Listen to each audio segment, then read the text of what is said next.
Interesantísimo programa de esta Casa No es Hotel. Esta noche estamos con Adolfo Mendoza, Héctor Arce, Rafael Archondo y Carlos Cordero hablando sobre el informe de privatización y capitalización entre los años 1989 y 2000 que ha emanado, de la investigación que ha emanado la Asamblea Plurinacional Saliente. Carlos, hace el anterior bloque hablabas del tema del emporio económico de Samuel Doria Medina. ¿El emporio económico se puede entender de Samuel Doria Medina sin un proceso de privatización? No, porque el fenómeno de la privatización va a significar que empresas que antes pertenecían al Estado pasan a la empresa privada, y es la empresa privada que en las condiciones en que son recibidas luego, aproximadamente 15, 20 años más tarde, esas empresas que puedan haber sido compradas a precio de gallina muerta, son revividas y son vendidas como si fueran vacas de 600 kilos o toros de 600 kilos. Pero si me permites... Adolfo, hay evidentemente una conexión, ¿no es cierto?, de esta correlación que yo sostengo, pero algo a lo cual quería referirme de lo que Adolfo sostenía es cierto. Este informe no solamente se circunscribe a hacer un juicio a la historia, sino que debe buscar responsables. Pero creo que los responsables están mal identificados, porque todo este proceso de capitalización y de privatización, Héctor, se ha hecho en el marco de una legislación expresa desarrollada bajo los gobiernos que han gobernado este país. Es decir, Jaime Paz Zamora, que todavía está vivo, es el que le pone la firma a esta ley de privatización, y aquí mismo se lo menciona en el 1992. Con Samuel Doria Medina y Tuto Quiroga. Claro, las autoridades, ¿no? De acuerdo. Pero ¿quién hace vivos? las leyes, querido Adolfo? Tú has sido legislador. O sea, quienes debíamos juzgar, y eso también es una omisión en el documento, que digo, es un documento fantástico, pero yo no sé por qué ustedes no han recurrido para elaborar este documento a los redactores de cámaras, porque la ley se aprueba no en el Palacio de Gobierno, se aprueba en la Cámara de Diputados y en la Cámara de Senadores, y a quienes habría que enjuiciar por haber hecho esas leyes de privatización son a los diputados y a los senadores, ¿no? Y esa es la anécdota que te quería contar. Yo he sido testigo de cuando se estaba debatiendo esta ley de privatización, ¿no?, los argumentos que daban los legisladores opositores al MNR, ¿no?, básicamente la bancada de Conciencia de Patria, que le dijo a uno de los colegas, porque yo estaba sentado ahí, le dijo: diputado Paz, ¿sabes quién dijo esto? Guillermo Bedregal, que presidía la Cámara de Diputados, le dijo: diputado Paz, usted tiene razón, pero nosotros tenemos los votos. O sea, a quien hay que enjuiciar es a quienes dieron las normas legales para entrar a estos procesos de enajenación de los recursos estatales. Y hay que llamarlos al presidente Gonzalo Sánchez de los... No lo podemos hacer. A Jaime Paz Zamora, a Tuto Quiroga, porque ya el general Vance no puede dar explicaciones, pero son ellos los que podrían darnos una explicación histórica de por qué se tomaron las decisiones de privatizar, no solamente, como muy bien decía Héctor, no para hacer imputaciones penales, sino para que le expliquen al país y sobre todo a estas nuevas generaciones, ¿no es cierto?, de por qué han tomado ese tipo de decisiones, y sobre todo para que aprendamos hoy día de esos errores o de esas equivocaciones de la historia, sobre todo para que no las volvamos a cometer. Pero, Carlos, no creo que sea ilegal que las cámaras aprueben una ley. Creo que ahí no está el problema. El problema es cómo se las ejecuta, como decía quizás Adolfo, ¿no? Es decir, si esas leyes que se aprobaron fueron aplicadas correctamente, o si se las violó de alguna manera, porque bueno, ese era un momento histórico en el que había una mayoría de votos, como tú decías, en favor de unas ideas. Esas ideas tomaron cuerpo y fueron convertidas en leyes, y es muy difícil en ese sentido, yo creo, hacer un juicio a unos parlamentarios que estaban en su derecho de aprobar leyes. No sé. Héctor, tema legal. Si cada parlamento pudiera hacer lo que quiera, no habría Estado de Derecho, ¿no? Y los países no podrían vivir y desarrollarse como sociedades jurídicas y políticamente organizadas. Sobre los parlamentarios y como límite al accionar parlamentario que hacen la ley está la Constitución Política del Estado. Yo converjo plenamente con lo que decía Carlos. Aquí se han aprobado leyes contrarias a la Constitución Política del Estado. Se ha violado la Constitución. Les voy a poner un ejemplo brevecito, Susana.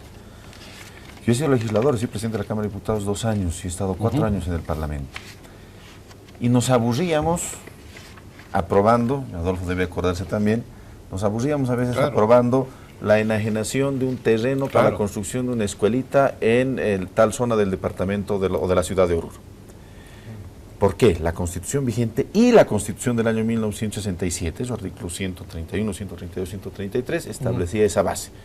Cualquier enajenación del Estado debe ser aprobada mediante una ley. ¿Qué decía la ley de capitalización? Decía, se autoriza al órgano ejecutivo a enajenar las acciones, ahí bueno, decía, no es la propiedad, las acciones, en la realidad estaban enajenando la empresa, era la trampa legal, el engaño, la mentira, mediante decreto supremo. Es decir, que nos podíamos reunir y debatir horas de horas para autorizar la venta de un terreno para una escuelita, pero el Congreso no se reunió y no aprobó jamás la capitalización de yacimientos, ya en la segunda etapa que ha trabajado la investigación. No se reunió jamás para autorizar y debatir la venta de el yoe de aéreo boliviano, o la capitalización del yoe de aéreo boliviano, que fue peor que una venta, peor que una privatización, una entrega a una empresa delincuencial, que acabó terminando el yoe de aéreo boliviano como finalmente lo terminó. Cañedo ahora está en la cárcel. En la cárcel. Entonces hay una primera parte como 4 millones de dólares. Pues ya. En la que yo comparto plenamente el criterio de Pero Carlos. ¿tú crees que puede haber un juicio a todos los diputados y senadores, incluidos los de la oposición, que habrán querido hacer eso que tú dices? Pero no, es no, más no difuso. Juicio, pero por lo yo menos... creo que en el poder parlamentario deberían ponerse ciertos límites. A veces en el Parlamento se da la idea de que como somos muchos nadie nos va a querer nada. No. Pero el Tribunal Constitucional me imagino que tiene un rol que en ese momento... Hay una responsabilidad del propio Tribunal Constitucional. Recordemos nosotros, el Tribunal Constitucional, que recibió muchas demandas, nosotros mismos presentamos demandas con el entonces abogado, compañero, un gran patriota, don Manuel Morales Dávila, situación que le valió estar en la cárcel, presentamos demandas de inconstitucionalidad en contra de estas normas. El poder jurídico de ese entonces, llámese Corte Suprema de Justicia, llámese Tribunal Constitucional, no dijo nada, archivaron los procesos. Recordará Susana, recién en la época del presidente Carlos Mesa, en una acción de inconstitucionalidad que hicimos ante el antiguo Tribunal Constitucional cuando Evo Morales era diputado nacional, yo fui abogado recurrente, se estableció un fallo histórico del Tribunal Constitucional que dijo los contratos de exploración y explotación petrolera deben ser aprobados por el Congreso Nacional. Pero así lo decía. El presidente Mesa mandó en una carretilla, creo que 70 y tantos contratos, y todo lo anterior, todo lo que se había hecho, no había sido aprobado por el Parlamento. Entonces hay una primera responsabilidad que hay que analizarla y hay que verla, como dice Carlos, del Parlamento. Pero hay un segundo tema. Hay una vez que el Parlamento aprueba la ley, quien ejecuta la ley es el órgano ejecutivo, por eso su nombre de ejecutivo, es el que ejecuta la ley. Y hay mucha felonía, mucha falencia, mucha traición, mucha canallada, si vale el término, no es muy jurídico, pero es popular para que la gente lo entienda, durante el proceso de administración de esas leyes contrarias a la Constitución, violatorias del orden lógico y racional de protección del Estado. Aún esas leyes desastrosas, anticonstitucionales, fueron mal aplicadas. Y los casos son concretos, y por eso una de las proposiciones acusatorias nos lleva al tema de ENFE. ENFE fue vendida por 13 millones de dólares, fue capitalizada, reitero nuevamente. En realidad, ni los 13 millones de dólares, ni la venta de la petrolera Chaco, ni de la petrolera Andina, ni Transredes entraron nunca al erario nacional. Ese dinero se fue al extranjero, ese dinero se perdió, y fruto de la nada entraron a tomar posesión de nuestras empresas. Y en algunos casos se violó incluso la ley, se violó la razonabilidad. A una empresa de naturaleza chilena, con todo respeto al Estado chileno, se le entregó la empresa ferroviaria, olvidándonos de que había una historia de que las negociaciones con empresas chilenas, anglo-chilenas, generaron incluso en 1789 la invasión al puerto de Antofagasta. En algunos casos, y hay unos temas que se han analizado, por ejemplo, la privatización, por ejemplo, la fábrica de cerámica Roja del Ben. Una empresa que costó más de $1 millón, se la vendió, ¿sabes por cuánto, Susana? Por $13,000. ¿Dónde? Pero, escúchame, este es el dato. Por $13,000 se vendió una empresa que costó más de $1 millón. Y el estudio que se hizo para ver cuánto valía esa empresa, le costó al Estado boliviano $21,000.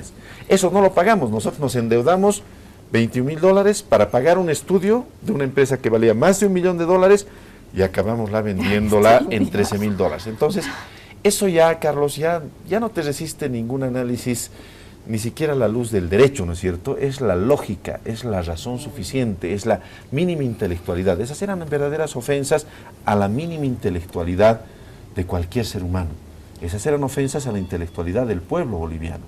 Claro. Y por lo tanto, ese tema de estos casos, estas situaciones, generan responsabilidad en el órgano legislativo, en el órgano ejecutivo, porque no solamente trasuntan leyes, trasuntan las simples y elementales básicas de la lógica. Pero siendo operativos, Héctor, el vicepresidente creo que al iniciar este proceso dijo que habían escogido pocos nombres porque la idea era básicamente que el juicio fuera operativo. Claro que sí. Si tú pones 100, 200 personas involucradas en estos hechos, que seguramente incluso son más, yo no sé si el juicio podría prosperar, es decir, ahí tengo una duda. Pero Rafa, ahí yo creo que son las dos cosas. Por ejemplo, ahí yo creo que son las dos cosas, si me permites, Carlos. Está el juicio a la historia. La Asamblea ahora tiene la posibilidad de citar a los expresidentes, lo debe hacer. Es un juicio histórico en ese sentido, desde un punto de vista moral, desde un punto de vista ético, de defensa de los valores de la patria. Es una cosa de esclarecimiento, esclarecimiento histórico, desnudar un oscuro proceso de saqueo de nuestros recursos. Bueno, pero también tiene que haber sanciones, hermano, porque, por eso, pero hay las dos cosas. Y la segunda cosa es la sanción concreta. Y en el caso de la sanción concreta, en realidad la lógica es como trabajaba Elliot Ness. Elliot Ness mete a la cárcel al Capone no por la cantidad de millones o de asesinatos cometidos, sino por impuestos. Claro. Bueno, en las proposiciones acusatorias hay responsables que se repiten a lo largo de la investigación y que evidentemente tienen aparentemente pequeñas cositas que rendir, pero y que aclarar. El problema es mayor. Podemos ¿sí? aclarar, ¿no? De acuerdo. Pero porque si no se hace, tiene razón, Rafael, si no se hace insostenible, el Estado tendría que contratar a 100.000 abogados para enjuiciar a toda la clase política. El informe lo dice que son 213 empresas privatizadas, ¿no? Y entonces, bueno, ahí han habido 213 dueños también, 213 procesos, 200, ¿no? Que ahí, claro. Pero han habido tres expresidentes que todavía están vivos, ¿no es cierto? Ya podemos decir que Gonzalo Sánchez de Lozada es un argumento más para que no venga a Bolivia o un argumento más para extraditarlo. Pero está, vuelvo a insistir, está Jaime Paz Zamora, está Jorge Tuto Quiroga, para que expliquen este proceso que muy bien tú lo has descrito, indigna, como dice Susana, pero también hay que tomar en cuenta, o sea, este periodo histórico de la UDP que genera para el país, que además entra en coincidencia con un contexto internacional absolutamente desfavorable.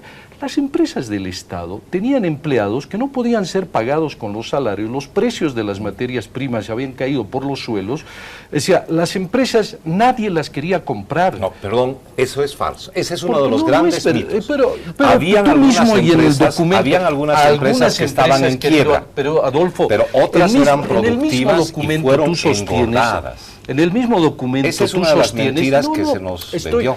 Pero déjame seguir en el razonamiento. Tú mismo sostienes, por ejemplo, en el caso de la minería, cómo este proceso genera el 21060 de Paz Extensoro, la relocalización, 60.000 mineros en las calles, ¿no es cierto? Las CORDES, o sea, las corporaciones de desarrollo, desemplean a 3.500 personas.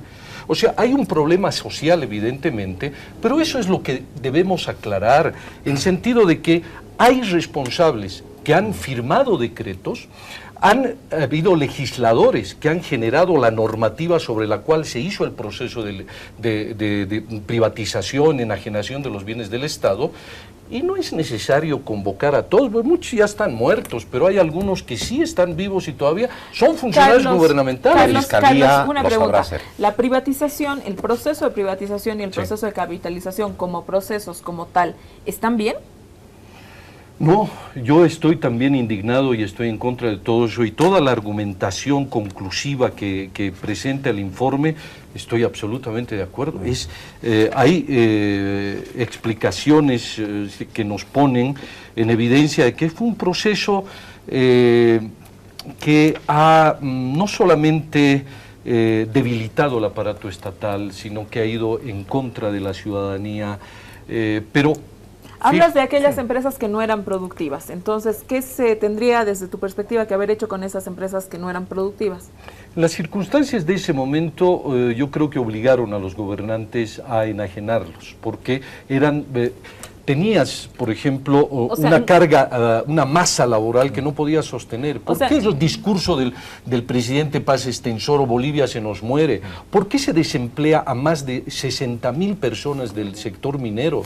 Porque las materias primas, el precio de las materias primas estaban por los suelos. Y fíjate que esto me da pie para cómo este mismo documento conclusivo, a mí me parece que las recomendaciones que hace, las hace fundamentalmente al gobierno del presidente Morales, en sentido de que hay muchas cosas, una vez recuperadas, digamos, este proceso de la nacionalización, que todavía no se han hecho. Totalmente de acuerdo, pero la minería estaba en crisis. Exacto. Más no sucedía lo mismo en el sector de hidrocarburos, no sucedía lo mismo en telecomunicaciones, no sucedía lo mismo en el sector de energía, no sucedía lo mismo en los emprendimientos productivos e industriales de las fábricas de las excorporaciones, las de cerámica roja, no sucedía lo mismo con el Yo Diario Boliviano, no sucedía lo mismo con las PIL, con la mayoría de las empresas que en el fondo no estaban en quiebra y que además se invirtió en ellas para después regalarlas a un precio irrisorio. ¿Cuántas de todas esas empresas, querido Adolfo, estuvo involucrado Samuel Doria Medina?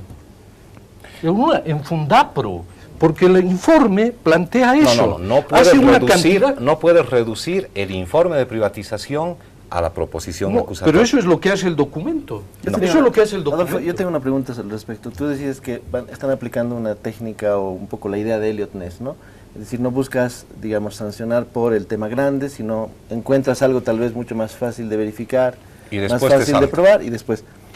Esto de Fundapro y eso, es justamente eso, es el equivalente de la acusación al Capone por impuestos, es decir, ¿se ha buscado algo más o menos fácil de...?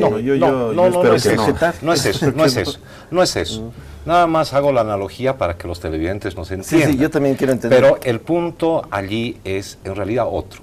No podríamos ser irresponsables y empezar a desempolvar nombres y nombres y nombres sin tener las pruebas documentales. Eso falta. Sin tener las pruebas certificadas. Hay muchas pruebas que ya están ahí. El punto es que esas pruebas se necesita legalizar, tiene que estar en realidad todo completo, porque si no, se juega con y lo que sí estaba completo es lo de Fundapro. Lo que sí estaba completo es lo de Fundapro y también lo de ENFE. De acuerdo, pero tú sostendrías, y lo dice el documento, que el Estado ha perdido cerca de $1.000 millones en este proceso de enajenación de bienes del Estado, aproximadamente. De ENFE. De $1.000 millones de todo el proceso privatizador. Si es que tomamos en cuenta solamente la inversión. Solamente, no, por eso, ni siquiera ¿cuánto sería? ¿2.000 millones de dólares? La pérdida de las utilidades que generaba. ¿3.000 millones de dólares? Yo creo que mucho más. Por eso, 450 en el mismo proceso, dice 450 millones de dólares en el mismo proceso, $1.000 millones en la utilidad de hidrocarburos. Son distintos. Pero hagamos un global. Un estimado. Un estimado. ¿No? O sea, ¿crees que $5.000 millones, Héctor, pueden ser los estimados? Sería incluso mucho más. ¿10.000 millones de dólares? El costo, mira, el costo de las empresas, de las 60 empresas según los datos de la Comisión, ha sido $1.000 millones. Pero ese es el costo de una inversión. Eso te puede generar 5 o 6 veces más. Pero es solamente de las empresas de las excorporaciones. Y de esos 100 millones, y la empresa Entel genera $110 millones de utilidad por año. Entonces tú no sabes, y no podemos meter en una misma bolsa, como decía Adolfo, empresas que eran productivas. Tú sabes muy bien, claro, como y analista económico, además de larga data, que yacimientos petrolíferos fiscales bolivianos antes de su capitalización tenía un precio estimado de $15.000 millones. $15.000 millones, pero además daba al Estado, transfería directamente al Tesoro General de la Nación alrededor de $400 millones por año. Y cuando se lo destruye a yacimientos y se crea la empresa Chaco, la empresa Andina y la empresa Transredes, al año siguiente lo que generan esas empresas son entre 3 y 4 millones de dólares. ¿Ese dinero dónde se va? Se va a las empresas. Yacimientos era una gran empresa, una empresa poderosa que sostenía el Estado. Y primero la destrozaron, la descuartizaron y después la regalaron. Hay un trabajo de investigación que está incluso en un video que ha hecho la familia Morales Dávila. Debería el pueblo boliviano conocer este material, donde se narra de una manera extraordinaria todo lo que ha sido la felonía de la venta la venta.